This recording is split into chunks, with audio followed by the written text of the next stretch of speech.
To eliminate the moral hazard of gambling with other people's money, with the expectation of taxpayer money, we need a system in which the government clearly has no legal authority to bail out insolvent firms, insolvent financial firms or other firms.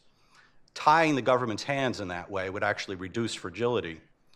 If everybody knew, as John Cochran has written, if everybody knew that Lehman wouldn't be bailed out, then the fact that Lehman wasn't bailed out wouldn't have changed anybody's forecasts about the probability of them being bailed out, and so it wouldn't have accelerated any panic.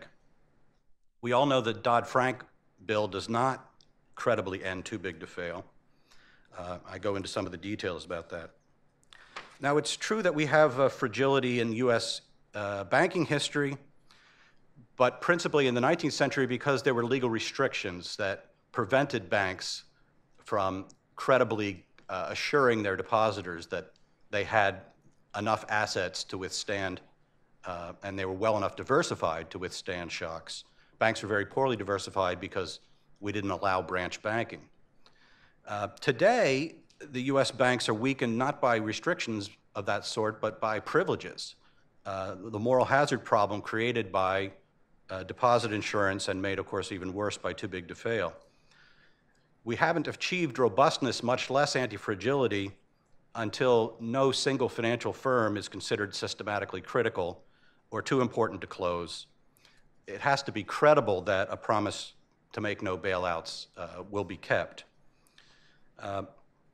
If you look at the experience of deposit insurance around the world, as Ed Kane and co-authors have done, you find that it generally increases instability rather than reduces instability because it encourages bad banking. It creates moral hazard. It subsidizes bank risk-taking. So the way Taleb describes our current financial fragility, I like. He says, we've moved from a diversified ecology of banks with varied lending policies to a more homogeneous framework of firms that all resemble one another. So even if we have fewer failures, when they do occur, it's a doozy. I'm not quoting him there. It's my paraphrase. So why have we moved away from or how have we moved away from a diversified ecology of banks? Well, we've imposed unifying, homogenizing regulations on banks so that banks are all expected to pursue pretty much the same strategies.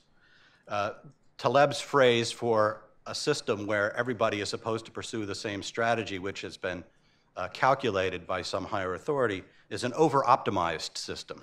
Right? It's optimized to what is thought to be currently the set of risks that banks face, but some risks or some events are black swans. That is, they're not forecastable. Bill Poole warned us about that in the case of Fannie Mae and Freddie Mac. Right? They were not prepared for events that were not within the tails they were estimating. What's the alternative to over-optimization in banking regulation? It's for banks to practice simple heuristic rules like having an adequate simple capital ratio. Heuristics that have stood the test of time. So not blindly following rules of thumb, but critically evaluating these and discerning under what environments rules of thumb help succeed and under what environments they fail. But even if we haven't yet pinpointed exactly how they succeed, it's a wise idea to follow rules that have enhanced survival, experience shows. Right? So the important thing is not that every single bank should pursue an anti-fragile strategy. It's that the system should be anti-fragile by having banks pursue different strategies and letting those, it's good to have innovation and risk-taking, but those that innovate in the wrong directions should be free to fail. So I agree with Tom Honig that Basel is exactly the wrong thing to do. It over-optimizes in response to what are now thought, okay, Basel I failed, Basel II failed, but Basel III, now we're going to get it right because we've made it more complicated than ever. I don't think that's the way to go. Thank you.